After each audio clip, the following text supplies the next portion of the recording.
Good morning to everyone. Today we are going to learn about how we can feel the Good morning, sir. Assalamu alaikum. good morning. Today we are going to learn about how we can fill the atomic orbitals with electrons.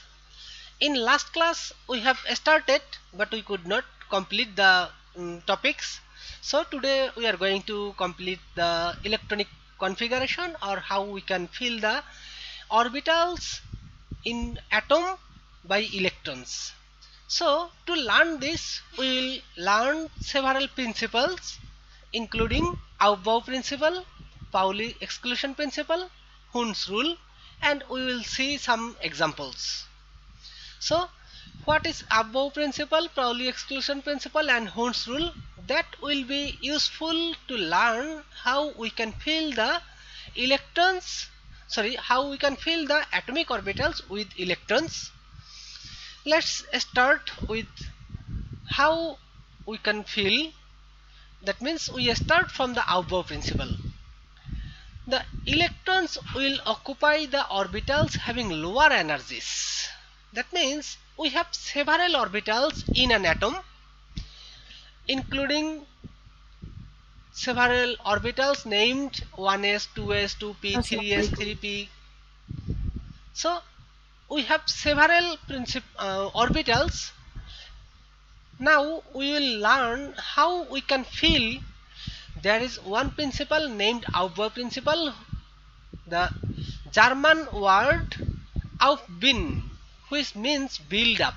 That means build up when we want to build up a new house or new multi-storied building.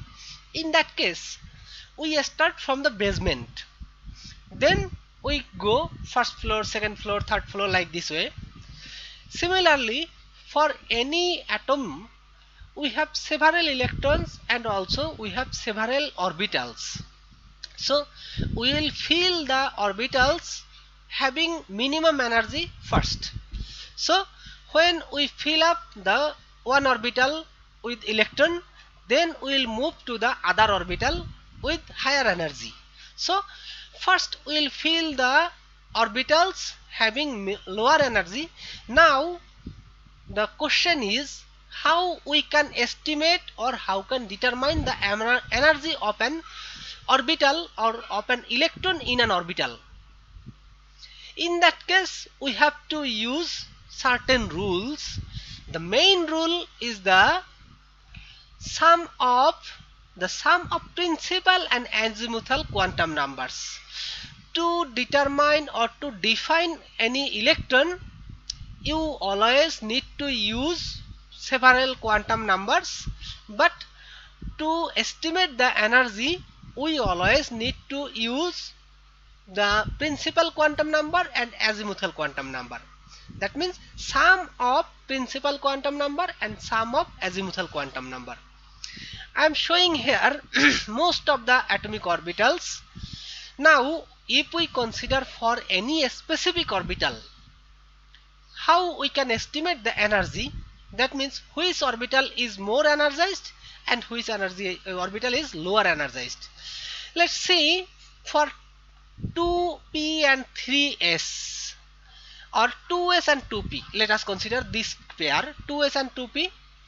We know the principal quantum number for 2s is 2 and for s the azimuthal quantum number, the value of azimuthal quantum number is 0. So if you sum up the principal and azimuthal quantum number for this one, that means for 2s you will get 2 plus 0, that means 2. In case of 2p, the principal quantum number value is 2 and azimuthal quantum number is 1, because for azimuthal quantum numbers we have mentioned for s 0, p 1, d 2, f 3, like this way. So you have to estimate the energy of that specific orbital by summation of the value of principal quantum number plus value of azimuthal quantum number. So for 2p, the principal quantum number is 2 and azimuthal quantum number value is 1. So 2 plus 1, that means 3. So if we consider the electronic energy of these two different orbitals, then we can have the value for sum of principal and azimuthal quantum numbers is 2 and for 2p is 3. Therefore, by this statement or from above principle, we are going to give the energy to the 2s orbital first, then for 2p. So this is the first formula for this. That means how we can estimate the energy of an orbital. So for 2s and 2p, if you have several multiple orbitals, then you always need to think how much the energy for that specific orbital or nearby orbitals. So we always start to fill the orbitals having minimum energy first, and then once our minimum energized orbital is filled, then we will move to the upper one. This is now we will move another formula or another statement. Now if you have some orbitals, those who have the energy, that means sum of principal and principal and azimuthal quantum numbers are same. Let us consider about 4s and 3d. If you have these types of configuration nearby, then how you will fill the electrons? Or 4s and 4p or 3d 4p, like this way. If you have what types of, if you now let us consider these three. Just let us consider what is the sum of principal and azimuthal quantum numbers. Let's see, for 4s, 4 plus 0, 3d, that means 3 plus 2, and 4p, 4 plus 1. So this is 4, this is 5, so 3 plus d, that means 2, and 4p is 4 plus 1. Then 3d plus 4p, sorry, 3d and 4p, this has the same value for the sum of principal and azimuthal quantum numbers.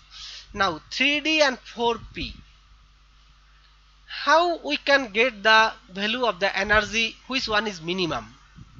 Do any of you have the idea how we can get it?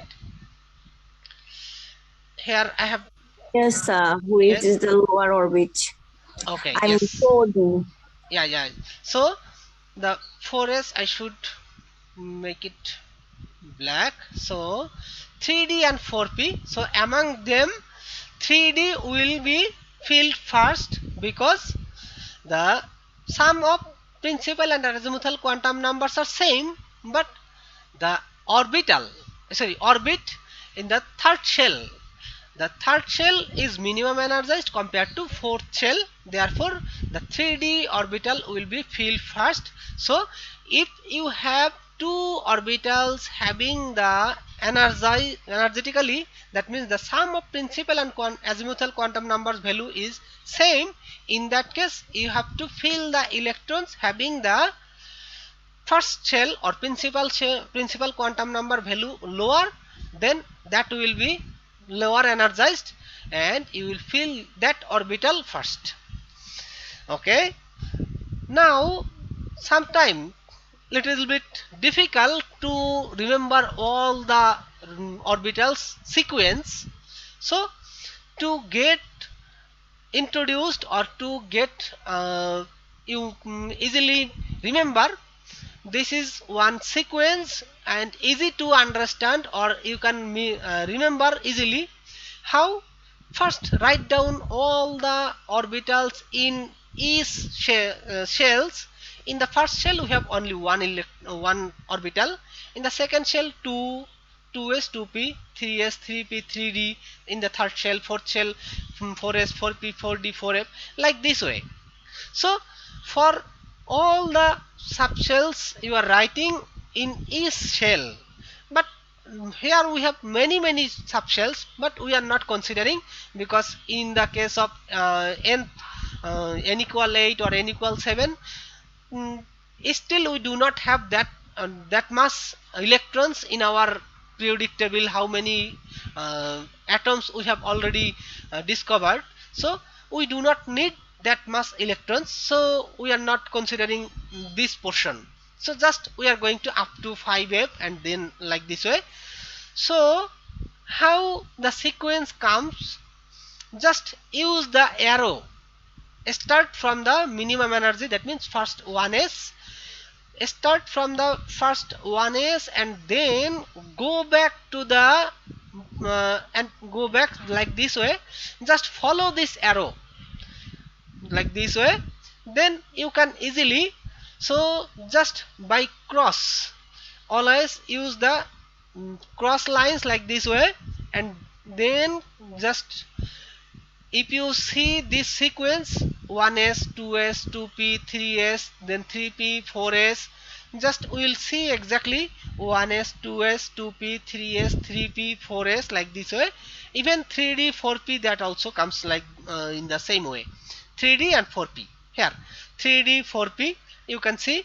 So just write down all the subshells and in the east shell, and then use the arrow for all the diagonal, not cross, it should be used as diagonal.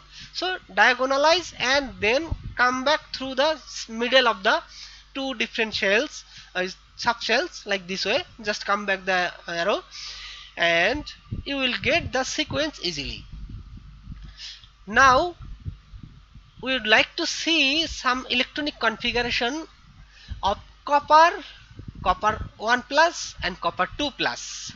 How we can write down the electronic configuration of copper 29, that means the valency is 0, that means it has 29 electrons. Copper 1 plus has 28 electrons and copper 2 plus has 27 electrons.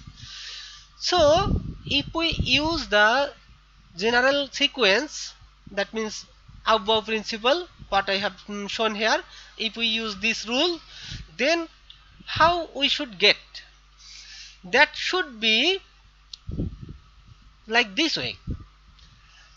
Just electronic configuration of copper 1s2 2s2 2p6 3s2 3p6 3d9, it should be 3d9 as we have shown here.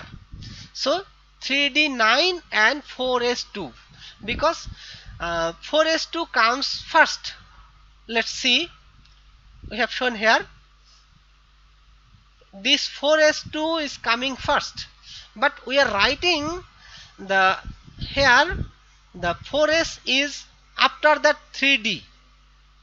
This is another rule, that means in case of d orbital, normally here we do not have any electron in the 4p, so this 4p electron I should not put here, just discard this part, sorry.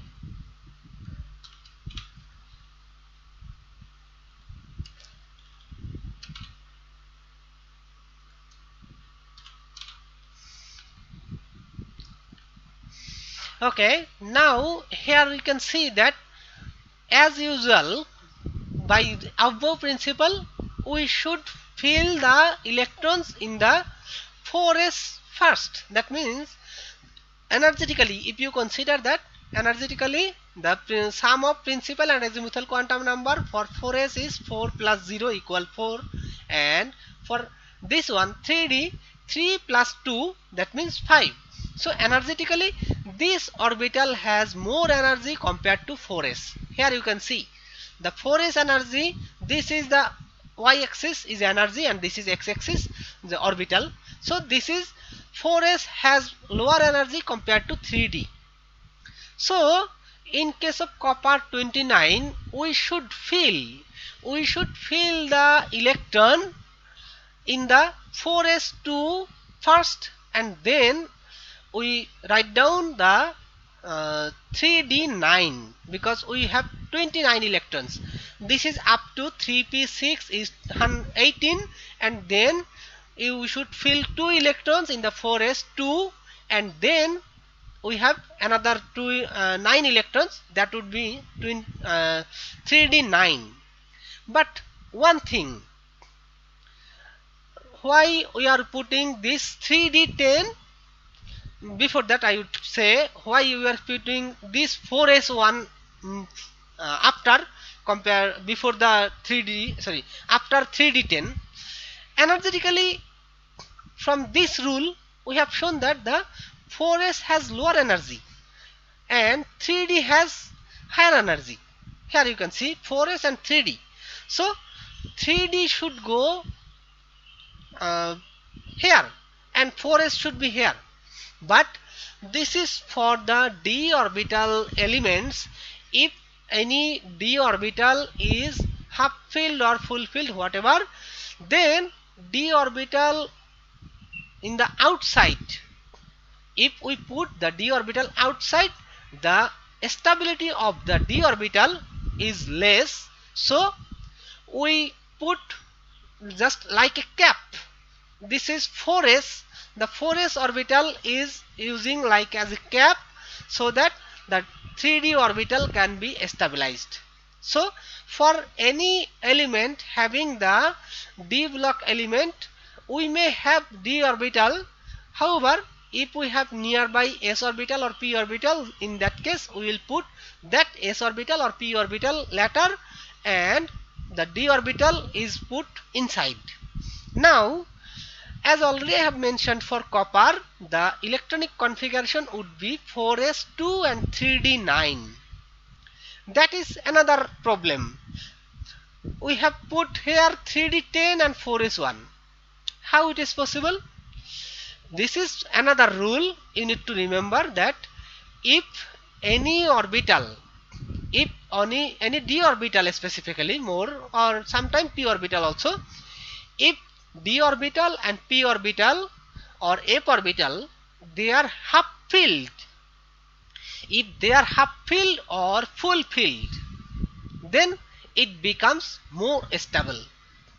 So electronic configuration of any atom is based on the stability, not only electronic configuration.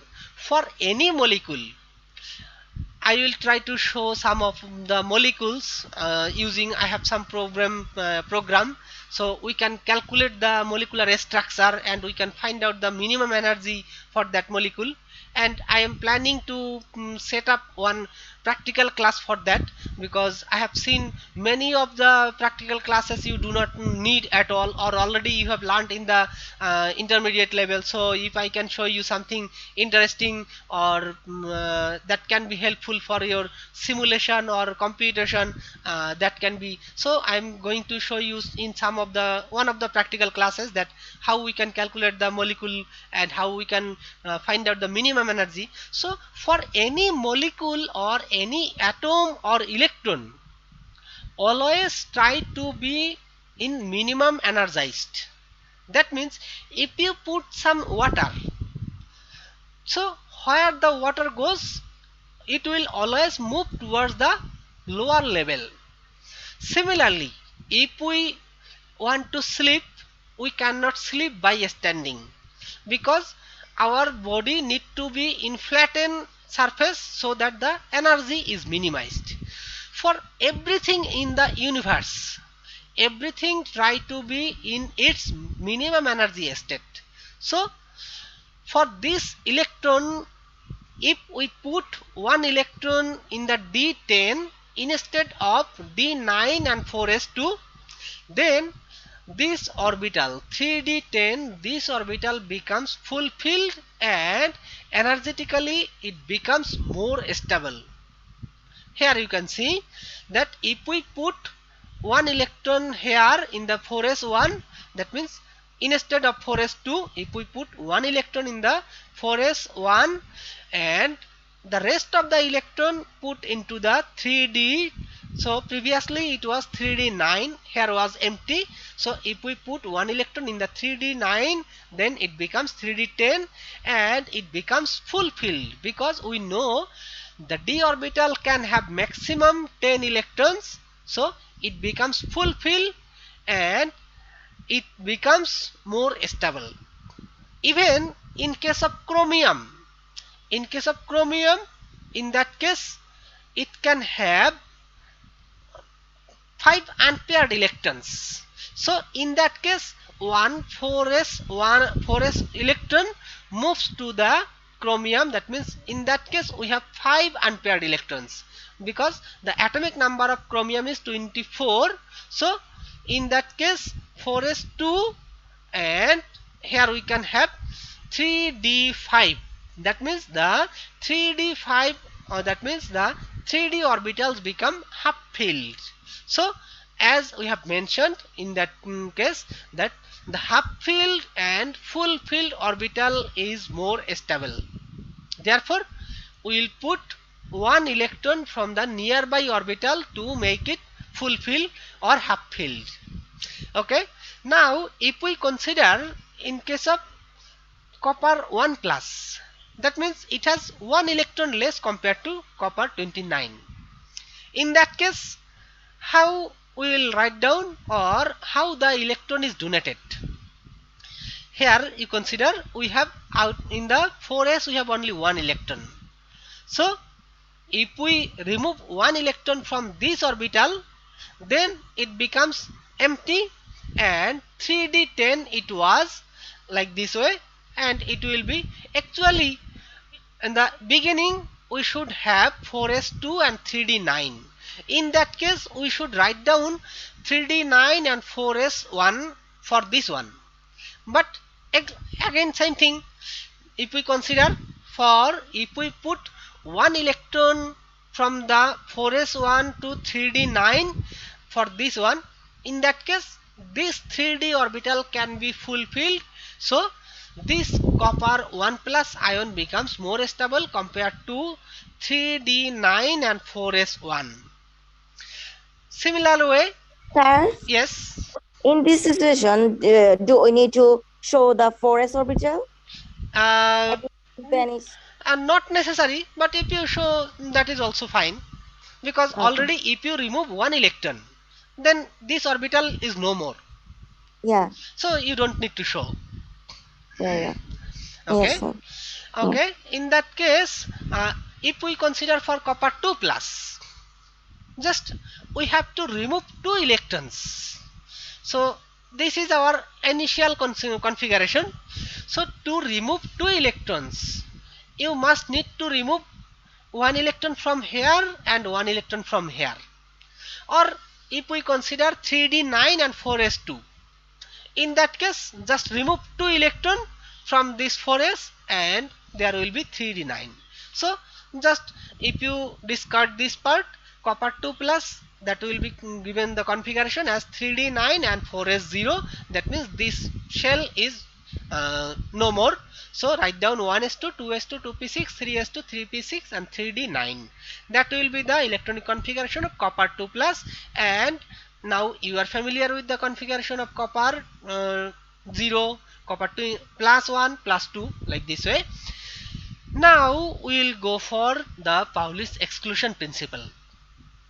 That means how we can fill the electrons and what would be the spin of electrons in an orbital.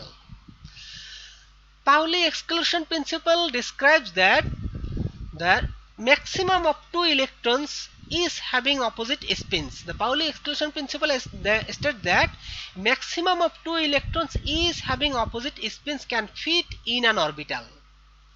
We have several orbitals, 1s, 2s, 2px, 2py, 2pz, or in the 2p orbital we have three magnetic quantum numbers. That means 2px, 2py, 2pz, like this way. So in any orbital we can have maximum 2 electrons if their spins are opposite. But if we have one electron, then there is no way that we can consider this is opposite spin, but it will be just downward spin or upward spin depending on the energy. So The Pauli exponential principle says that the maximum of two electrons is having opposite spin can fit in an orbital. This principle can also be stated that no two electrons in the same atom have the same values for all four quantum numbers. In last class I have mentioned that way, that any electron in an atom cannot have all the quantum numbers same. Even if you have the principal quantum number, azimuthal quantum numbers and magnetic quantum numbers, all are same for a pair of electrons.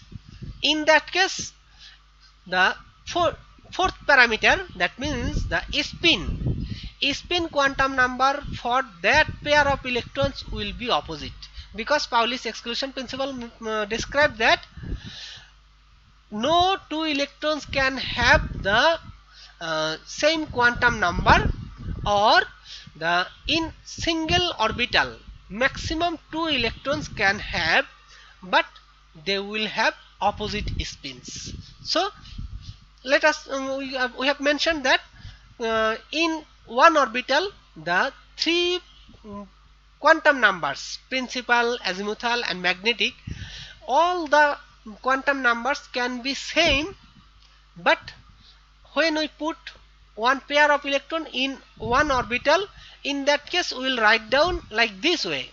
This is upward, this is downward. So upward and downward, this spin means plus half, this means minus half, or the opposite way. Anyway, just one. For this orbital we can have the principal quantum number and magnetic quantum number, azimuthal quantum number, all are same. So principal quantum number for this electron and this electron 4. The azimuthal quantum number for this one s or 0 0 0, and then magnetic quantum number just 4s. That is for everything. So three quantum numbers for these electrons are same, but the last quantum number, that means spin, for this pair of electrons are different, because if we consider for this one, this upward one plus half, this downward one will be minus half. So that is the statement from Pauli exclusion principle, that the maximum two electrons is having opposite spins can fit in an orbital, or no two electrons in the same atom have the same values for all four quantum numbers. And even if we consider one pair from here, 3d and 4s, this electron and this electron, if we consider 4s, this upward, and 3d, this one upward. So if we compare these two electrons, in that case spin is same, both one is upward, but here you can see the principal quantum number is different, even the magnetic quantum number also different. So in the same orbital it can have maximum three quantum numbers same, but in other case if you consider 3s and 4s, in that case you can have the principal quantum number different, but spin can be same. So in case of different orbitals or different energy orbitals, in that case the quantum numbers can be spin can be same, but the rest of the quantum numbers will be different. But in the same orbital they can have the principal quantum number, magnetic quantum number and azimuthal quantum number same, however the spin quantum number will be different. So that is the Pauli's exclusion principle. Now Hund's rule. What is Hund's rule? The rule describes the order in which electrons are filled in all the orbitals belonging a subshell. That means if we have several subshells, then how we can fill the electrons in the subshells? Every orbital in a given subshell is singly occupied by electrons before a second electron is filled in an orbital. That means if you have many subshells like as 3d, In the 3D orbital, we have 3D or let us consider 3p. 3p we can have 3px, 3py, 3pz. That means 3 subshells in the 3D orbital. So if you have one electron, it will go first in the 3px. If you have 2 electrons, you can have the 2 electrons either in 3px2 or 3px1 and 3py1. That way we can write down, or even if you want, you can put one electron in the 3px1 and 3pz1. That way also we can write down, but not that is not much difference between 3px1 and 3py1, so that both are same. So I do not have, okay, like this way. Let us consider here. I can show you. So in case of carbon, I have shown in the last class. So we have 3p orbitals in the 2p. So we have 2 electrons. We can write down this way or by this way. So why will write down this way or why you will not write down this way? From Hund's rule, what we have learned, that if you have several subshells in an orbital, in that case fill the orbitals or fill the subshells with single electrons first with same spin. So if you have 3 subshells here, in that case first fill all the subshells with one electron. So in case of carbon we have 2 electrons. So we can write down by this way. In that case we will not follow the Hund's rule, because from Hund's rule it has been mentioned that the subshell will be filled first by single electron with same spin. So if we put 2 electrons here, in that case we are putting 2 electrons, that is beyond the Hund's rule, and also we are getting here opposite spin. So opposite spin is not accepted for electron if we have several subshells, and in that case these 2 subshells are unfilled or non-filled. In that case we cannot write down these types of structure. And we have another very important rule, or why we should put the electrons in the several subshells half filled. In that case the multiplicity, if you have more number of unpaired electrons, in that case the multiplicity of that atom is very high. And how we determine the multiplicity? This is the formula. The multiplicity of a state is defined by 2s plus 1. What is s? S is the total electronic spin. So electronic spin for this one, this is half, this is half. So for these 2 electrons, but for this one, if we consider the total electronic spin, this is half, this is minus half. In that case we will get the total electronic spin 0, but here you will get the total electronic spin is plus half, that means plus 1.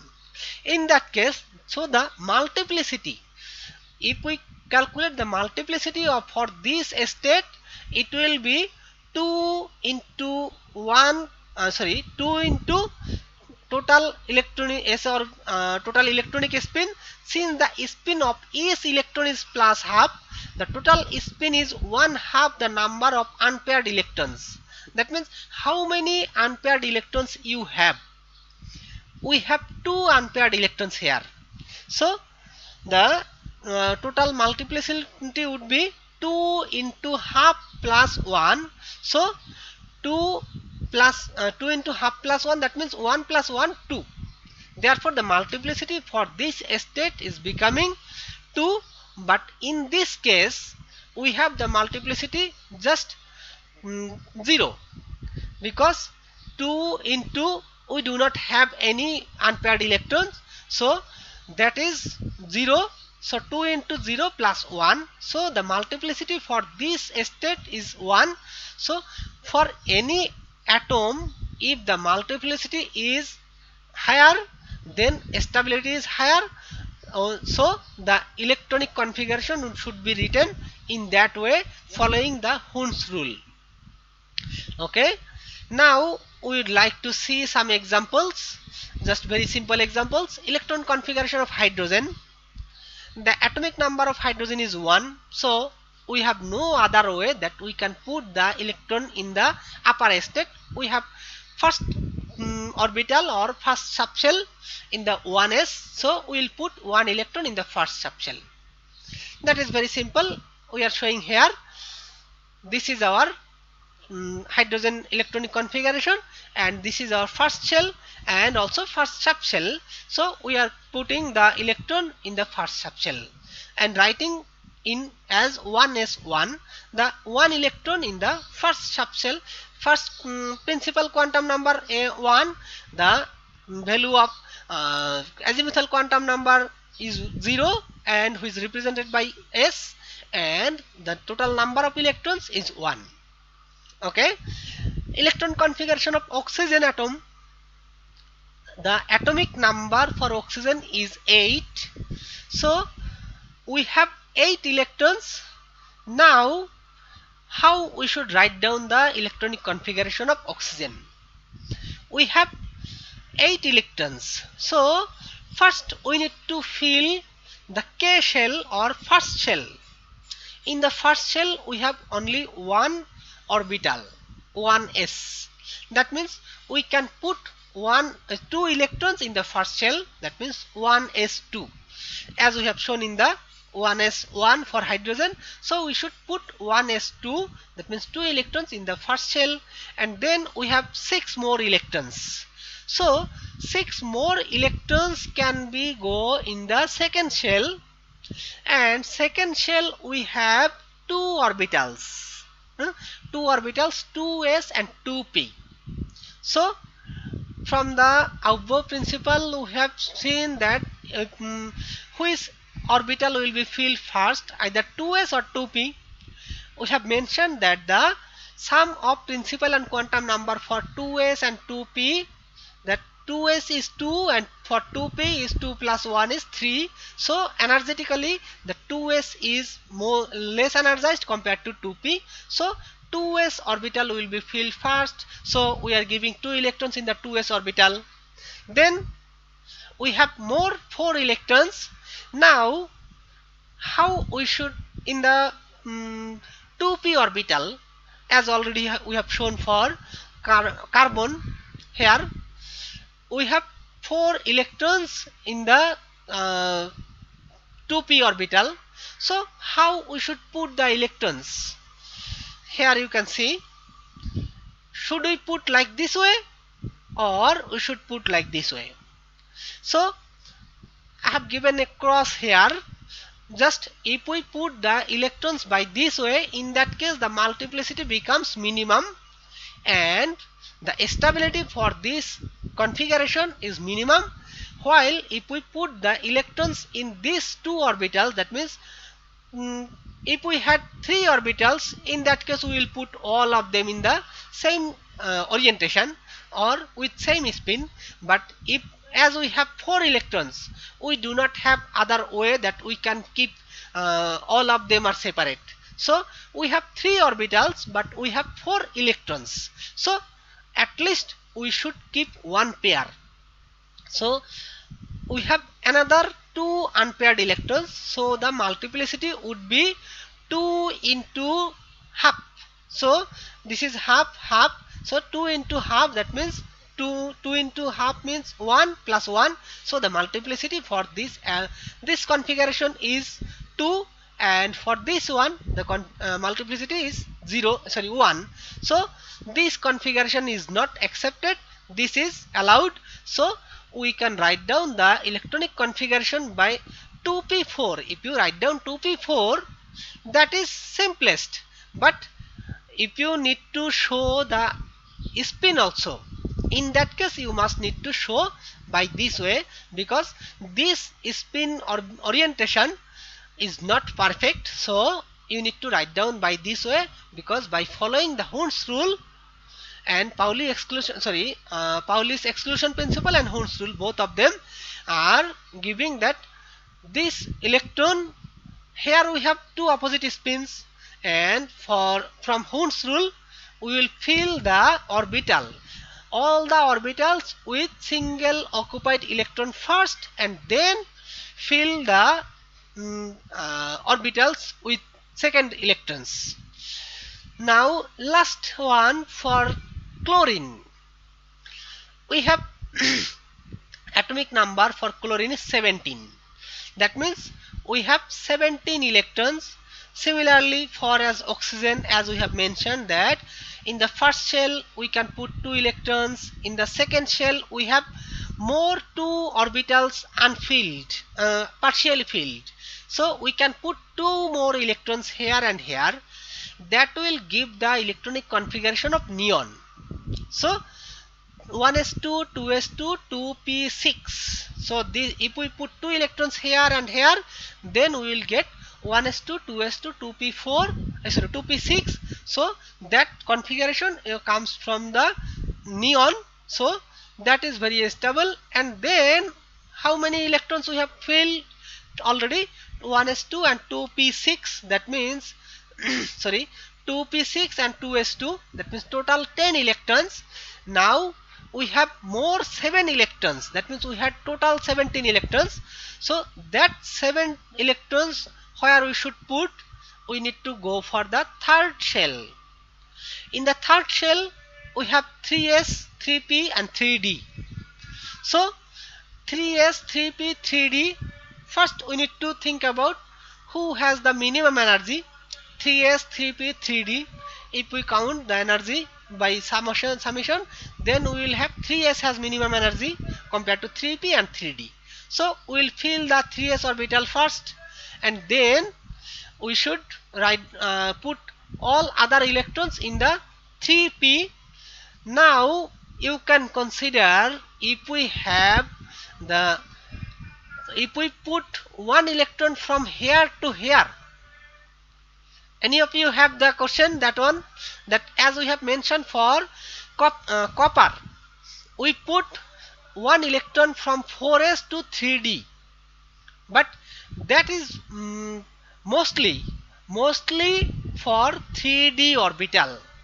If you have 3d orbital half filled and full filled, that means if you have the opportunity to fill the orbital half filled or full filled, in that case the energy difference between this 3s2 and 3p5, these are quite different, quite far, because this 3s2 and 3p5, that means the 3p orbital and 3s orbital, so energy difference when the electronic shell is bigger, when the shell is very large, in that case the energy difference becomes very less. In that case the one electron can jump from one shell to another shell by releasing or gaining some electron. But in the case of inner shells, that means one first shell, second shell, third shell, in that case the energy difference is little bit large. In that case the 3s electron cannot go to the 3p to make it fulfill, because if it gains one electron, in that case it can have the configuration 3s1 and 3p6. Then you can say that electron configuration can be stabilized. But actually the energy difference between 3s and 3p is little bit far compared to the 4s and 3d, because for the larger orbital or larger orbit, the energy difference between the orbitals is very less, so the electron can move from one orbital to another easily. And in case of inner orbitals, the energy difference is high, so the electrons cannot move from one orbital to another orbital easily. Therefore we cannot write down the 3s1 and 3p6. So we need to write down 3s2 3p5 as it is, and this is the electronic configuration, and we do not have more electrons, so we cannot fill the 3d orbitals. So we have 3d orbitals in the third shell. However, we do not have any more electron to fill, because if we have another electron, that will fill 3p5 to make it 3p6. That will give the configuration for argon. But if we have more electrons than this, like as if we have more, that means 25 or something like this overall, so we need to fill the 3d orbital by as much as electrons we have remaining after configuration of argon. So the electronic configuration of chlorine is 1s2 2s2 2p6 3s2 and 3p5. And this is the end of this class, and if you have any questions regarding this, you are welcome to ask.